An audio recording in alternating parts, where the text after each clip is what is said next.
Good morning and welcome from England. So I'm really pleased to be able to speak to you, and my topic is leading change into the future. What I'm going to cover are some of the big themes and trends that we see in the wider world of change across multiple industries and sectors, and talk about some implications for us as leaders and policymakers in healthcare. So here in England, I work as part of a very small team of people called the Horizons team. There's a core of 12 of us, plus we have some transformation associates. And we're actually part of NHS England, the national health body in England. And a big part of our job as a team is to tune in to some of this latest thinking and practice, and in change and transformation, and bring it back into our system and translate it into practical approaches to change. And the people in our team have worked for many years in large-scale change and in the NHS in England. Now, to start, I thought I would start with a quote, and this quote comes from Henry Mintzberg. And Henry Mintzberg is, I think, one of the best known thinkers and researchers into organization and management in the world. And he's just about to publish his very first book on health and healthcare. And I think this is a really pertinent quote because, very often people in our sector, they say, we feel that we're micromanaged. When we think about the people at the top of the system or the middle of the system, very often it feels like parent-child. All the time we're told what to do. Actually, what Henry Mintzberg says is that our biggest problem isn't micromanagement, it's macro leading. And what he means by that is senior leaders in organisations and systems that are making all kinds of decisions around, priorities and ways forward and policies without understanding the reality or the impact of on the actual delivery of services and systems. And again, if we look forward in terms of what is happening in our world, I think there are some very big dangers in terms of macro leading. What I want to do next is I want to talk about some of the really big themes that we see in change. So, whoever I talk to, wherever in the world, futurists, practitioners, researchers, people are all talking about these themes. So I'd like to introduce the first two together. The first is that change is becoming increasingly large-scale, disruptive, complex. There will always be a place for small-scale, incremental change, but on its own, it isn't enough anymore. And if we combine that with what I'm calling here the acceleration of connectedness, what I mean by that is, over the last decade, just the sheer difference that digital connectivity has made in our lives. And our ability to connect with virtually anybody in the world 24 hours a day, 7 days a week, here I am at 5:24 in the morning talking to you. Who'd have thought that a decade ago? And just in terms of our ability to gain knowledge, to build different kinds of relationships, okay, it's all speeding things up. And what it's also creating are different kinds of opportunities with regard to advanced social analytics. I've taken this data here from Innovisor, and what their analysis shows is that typically in organisations, we will find just 3% of the people in those organisations and systems who will connect with and influence 85% of the other people, okay? What we call the super connectors. And so if we're thinking about, how do we make change happen in a fast-moving world? Actually, if we can identify our 3% and we can work with them to enable change to happen, it's probably a much more effective and easier way of enabling change than pushing change down through the organisation. And it's, what's also interesting is that this 3% rule is seems to work for social media. Okay, this was some research that Graham Mackenzie shared just over a week ago. And again, it's showing exactly the same phenomenon.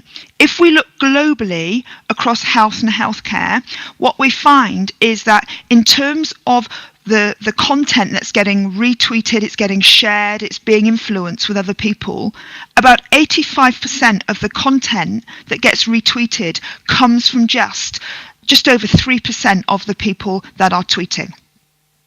So, on to the third theme. Okay, the third theme is the extent to which hierarchical power is diminishing. Note here that I said diminishing, not diminished. I think there's a very big difference. So, just to show you something here, what I've got is the organisation chart for the tabulating machine company of 1917, okay, 100 years ago. And yet, if you look at most of our healthcare systems and the way we organise, they look exactly like this. You see, this way of organising made complete sense 100 years ago, when the kind of work that people did was very standardised and highly replicable and much less complex. It made sense at that time to organise people into very neat little silos, directorates, divisions, whatever we wanted to call them, because that was a great way to control the work. But in our increasingly complex world, it just doesn't work as well. And again, what we know in the context of making large-scale change happen is that trying to drive change through hierarchy, okay, tends to first of all be very slow, and is also incredibly risk averse. And if you just wanted to get an idea, a sense of how much more complex our world is becoming, I took an Australian report from Geoffrey Braithwaite and his colleagues. This is about complexity science in healthcare. And what they looked at was just the points of collaboration amongst cancer clinicians and researchers, and followed it over 3 years.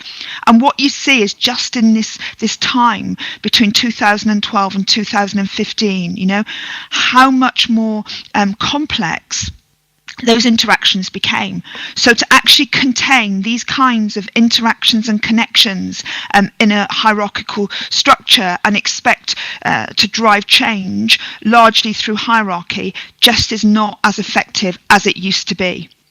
I think it's very helpful to think about the differences between old power and new power. This comes from a book by Jeremy Hymans and Henry Timms, which is going to be published in April next year. And they make this contrast. So let's start off by talking about old power. Old power is like a currency, money. A few people have got a lot of it, most people haven't. And with old power, positional authority, we push it down in organisations and systems, and we command people to do things. You have to do that because it's the emergency room target. You have to do that because it's the performance agreement. You have to do that because it's the quality standard. And old power tends to be closed, if I'm a formal leader in a system, I can only command people to do things to the edge of my organisation. I can't command beyond that. And old power, it is largely transactional. It's about governance mechanisms. It's about holding people to account. It's about structures and systems. Let's contrast that with new power. New power is like a current. It's like a form of energy that's made by many people coming together who have the same values and the same goals. And the thing about new power is that we can pull it in to our organisations and systems. It's shared, it's open. Anybody who agrees with our values, who is mobilised by the same cause, can be part of our new power movement. And it's largely based on relationships. You see, one of the differences between new power and old power is that people who engage in new power do so because they want to, not because they have to. They're making a choice. And, if I freely give my will, I engage in a change process, I expect certain things to happen. I trust that they will happen. And if they don't happen, I won't engage again. And what I would say is that where we need to be thinking in the world and where we need to be operating is in that very difficult zigzaggy place between old power and new power. We need to be working with both. So, one of the things that I often think about, or I get teams that I work with to think about, are who are the people that are going to make change happen. And very often when we're looking at large-scale change projects, we concentrate on the people in what I'm calling here List A. And your List A will have different titles, but you'll get it. It'll be the same kind of people. Is it the people in the transformation or delivery board? Is it the chief execs and the senior leaders that are the program sponsors? Is it the program management office, the people that organize the projects and programs? Is it the 17 work streams of our transformation program? Is it the formal clinical leads, because they're the people who can make things happen through other clinicians? Is it the directors of the organisations taking part in the change? Is it the people with formal roles in change facilitation? Or is it List B? The mavericks and the rebels and the people that think differently and challenge the status quo? Is it the positive deviants, who are the people that are already doing the things that the rest of us are going to do in the future? It's just that we don't realise it yet. Is it the non-conformists who see the world in a different way?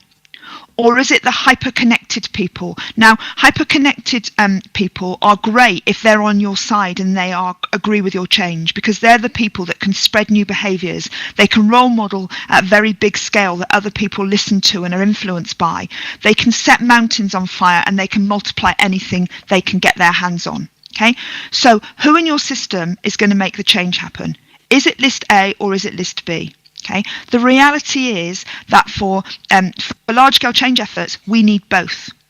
However, we need to recognise that typically the people in List A who live and perform in formal organisation land and the people in List B with the power to make or break change are often two different lists, and we need to be working with both. But it still surprises me how often we're planning large-scale change, and in terms of the stakeholders and the people that we're trying to get on board, we over focus on List A. And yet when we think, we look at the research, the background around large-scale change, okay, we need to be thinking about List B people. So do you remember at the beginning of this talk I said about the 3% of people in organisations and systems who influence 85% of other people? The reality is that most of them aren't the people on List A, okay?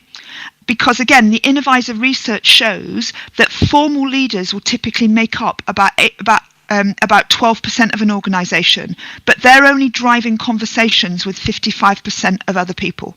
Okay, so actually that 3% who are reaching 85% are probably much more influential. As we look forward, I think the world is changing really significantly, and it makes new power and it makes the List B people even more important. This diagram comes from Jason Leach, who leads quality improvement in Scotland, and Derek Feely, who is the chief exec of the Institute for Healthcare Improvement in the USA. And they talk about, three different curves. And we've had a curve, the first curve, which was about new public management and systems that were built very strongly on targets and sanctions and inspections. And we've moved to a world, I think, certainly in our system, in England, where we're focused much more strongly on overall quality improvement, systematic approaches. Okay. Where the world is going and where we need to be focused is around mobilising social action. It's about coming together in new power ways. Okay. It's about getting all those List B people on board.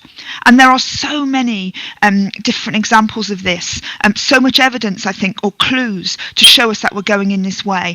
And to finish, I thought I would just pick one. So one of the big themes that we're seeing is this sense of moving from new public management, the system that's built on targets and goals and sanctions and regulation, to what is being called new public passion. And I think that, to move forward, to make the changes that we've got to be making into the future, we've got to be thinking about how can we restore, how can we focus on the energy, the intrinsic motivation of people that work in public service and who work in health and care. Some really interesting work that's coming out of the University of Birmingham around 21st century public servants. So if you look on the slide there in the middle of the right hand side, and this was a great piece that was written by Catherine Needham, where she said, should we be thinking about a situation where the 21st century public servant, and I think the 21st century person that works in healthcare, has in their job description that they are a facilitator of joy? Okay, where many of us think about the triple aim for healthcare improvement. How can we improve the experience and outcomes for our patients? How can we improve the health of our population, and how can we make best use of resources?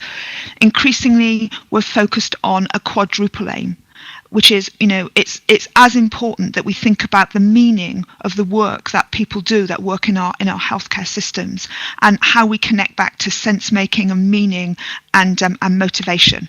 So there are just a few ideas in terms of themes and ways forward, and I hope that that you enjoy massively the rest of the symposium. Thank you.